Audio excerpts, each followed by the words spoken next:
Hello friends. आजकल हम देख रहे हैं कि नॉर्मल डिलीवरी की जगह पे सिजेरियन का रेट बढ़ रहा है। तो किस कारण से ये सिजेरियन सेक्शन डिलीवरी हो रही है और क्या ये सब केस में करना ज़रूरी है या नहीं, वो हम आज देखते हैं। मैं हूं doctor Parth Baweshi, director Baweshi fertility institute group of IVF clinics. तो सिजेरियन सेक्शन डिलीवरी दो परिस्थिति में मेनली किया जाता है। एक है इलेक्टिव, कि जिसमें हम पहले से ये मान के चल रहे हैं कि डिलीवरी जो है वो सिजेरियन से होगी, और दूसरा है इमरजेंसी, कि जिसमें हम नॉर्मल डिलीवरी का ट्रायल करते हैं बट फिर कुछ प्रॉब्लम आती है जिसके कारण हमें सिजेरियन सेक्शन करना पड़ सकता है।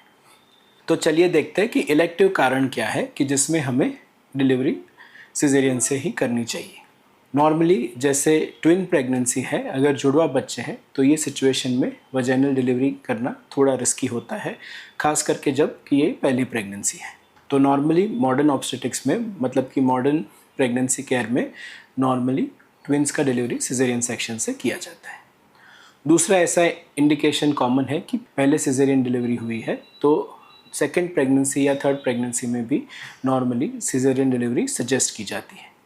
हालांकि ऐसा ज़रूरी नहीं है, सिजेरियन के बाद भी नॉर्मल डिलीवरी का ट्रायल किया जा सकता है, बट उसमें थोड़ा रिस्क ज़्यादा रहता है। तो ज़्यादातर डॉक्टर ये प्रेफर करते हैं कि एक बार सिजेरियन हुआ है तो फिर सेकेंड टाइम सिजेरियन सेक्शन से ही आपका डिलीवरी हो। थर्ड कॉमन रीज़न है कि ब्रीच प्रेजेंटेशन, मतलब कि नॉर्मल डिलीवरी में नॉर्मली बच्चे का हेड जो है वो नीचे की साइड होता है और जो बॉडी का दूसरा पार्ट है वो ऊपर की साइड होता है। तो अगर बच्चे के हिप्स पहले है तो ये सिचुएशन में डिलीवरी में एंड में हेड ट्रैप होने का थोड़ा चांस रहता है। अगर इस तरह का प्रेजेंटेशन है तो सिजेरियन सेक्शन ज़्यादा प्रेफर किया जाता है। इसमें भी अगर फर्स्ट प्रेगनेंसी है तो खास करके ये प्रेफर किया जाता है, क्योंकि फर्स्ट प्रेगनेंसी में नॉर्मली लेबर ज़्यादा टाइम चलता है, तो ऐसे में हेड का ट्रैप होने का चांस थोड़ा ज़्यादा रहता है। तो ये सिचुएशन में भी इलेक्टिव सिजेरियन डिलीवरी किया जा सकता है। प्लासेंटल प्रॉब्लम्स भी सिजेरियन डिलीवरी का एक कॉमन रीज़न है।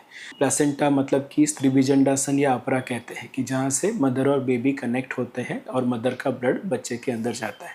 तो अगर इसमें कुछ प्रॉब्लम है, जैसे कि प्लासेंटा लोअर साइड है, तो इसमें बच्चे को इजीली डिलीवरी करने में डिफ़िकल्टी रहती है। प्लासेंटा प्रीविया है, कि जहाँ पे प्लासेंटा यूट्रस का ओपनिंग कवर करता है, तो ऐसे में जैसे ही बच्चेदानी का मुख खुलता है तो प्लासेंटा होने से ब्लीडिंग का चांस रहता है और ये एक हाई रिस्क प्रेगनेंसी बन जाती है।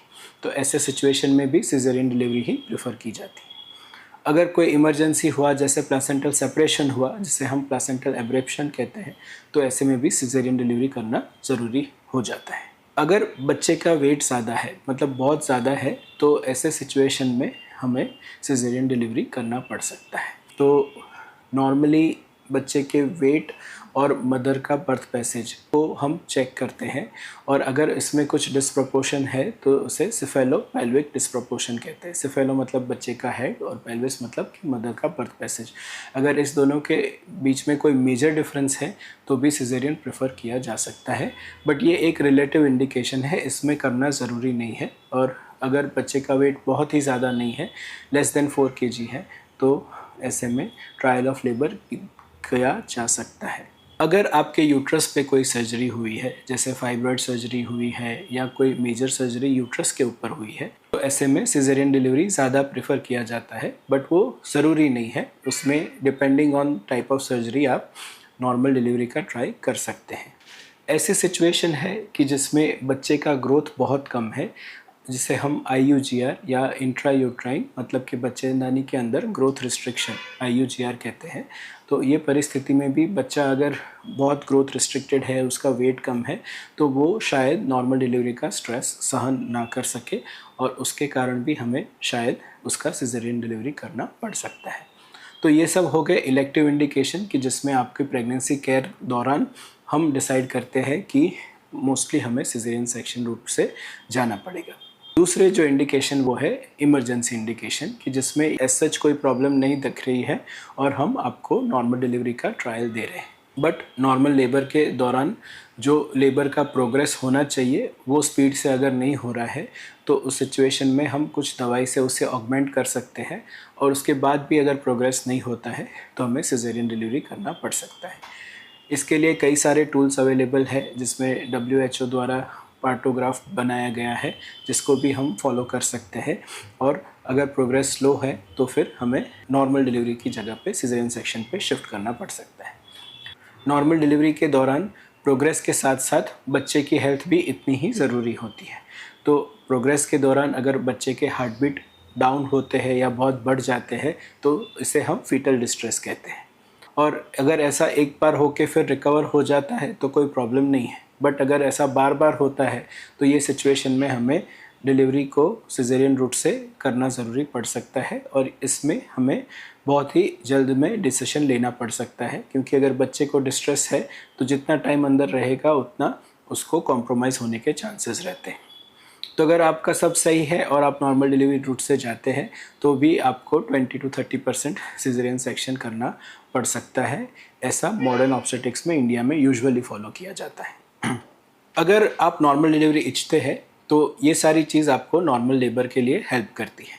अगर आपकी पहले नॉर्मल डिलीवरी हो गई है तो सेकेंड टाइम में नॉर्मल डिलीवरी के चांसेस काफ़ी ज़्यादा रहते हैं। अगर आपकी हाइट ज़्यादा है तो भी आपका नॉर्मल डिलीवरी का चांस ज़्यादा रहता है, क्योंकि हाइट बढ़ने से पेल्विस के अंदर स्पेस बढ़ती है और जिससे आपका नॉर्मल डिलीवरी का चांस बढ़ता है। इसके साथ साथ अगर आपकी प्रेगनेंसी स्मूथली जा रही है तो आप फिज़ियोथेरेपी कर सकते हैं। पेल्विक मसल रिलैक्सेशन और स्ट्रेंथनिंग के लिए जो अलग अलग फिज़ियोथेरेपी है वो आप कर सकते हैं, कि जिससे आपके नॉर्मल लेबर होने के चांसेस बढ़ते हैं। पर बर्थिंग या डिलीवरी एक बहुत ही डायनेमिक प्रोसेस है, तो इसमें हमें एंड मोमेंट पे कभी कभी हमारे प्लान्स में चेंज करना पड़ सकता है। तो आशा रखता हूँ ये इन्फॉर्मेशन आपके लिए यूज़फुल रही होगी। ऐसे ज़्यादा इन्फॉर्मेटिव वीडियोज़ के लिए हमारे चैनल को फॉलो कीजिए। Thank you.